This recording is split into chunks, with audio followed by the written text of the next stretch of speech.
ما از هویدا صاحب خواهش میکنیم که یک فکایی یک چیزی بر ما شما بگوین که تمام خاطره های شوهای سابقه که خود هویدا صاحب گردانندگی میکردن دوباره تازه شود. بسیار زیاد تشکر. فکایی چی عرض کنم؟ با مجردی که میگن یک فکایی بگو کل فکایی ها یاد آدم میره. یادم آمد یک وقت کسی میگفت که یک 3 نفر آدمای خوش اشتها. او این نداره دیگه.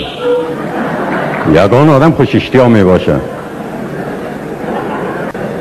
دستور داد که فوراً یک دسترخوان ترگپا و غورینان همه چیز 3 رنگ سالن و گپا را آوردن پیش امی 3 نفر ماندن. امی صاحب خانه تاریخ خود اوسو کرد و پس گشت آمد دید که غوری پاک است.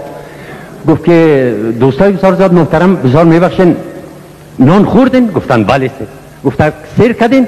گفتن والا سید اینطور است که یک رقم امی گفتن دیگه دسترخوان آوردن دیگه غورینان باز خوردن. باز این صاحب خانه که تا دور خورد دید که غوری پاک است. گفت سید محترما شما انشاءالله نان نوشیدن کردین؟ گفتن آه سید. گفتن سیرم کردین یعنی؟ والا اینطور است که قمزدار سید و چی و فهمید. گفت یک غوری دیگه گرفته. باز یک غوری خوب کلانه گرفته آوردن. خوردن از این جمله یک نفر ازی به تناسب 2 نفر دیگه خوش اشتیا نبود.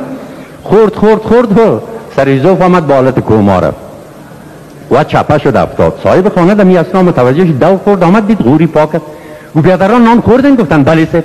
گفت سیر کردین؟ گفت اونم یکی ما سیر کرده. بسیار زیاد مقبول.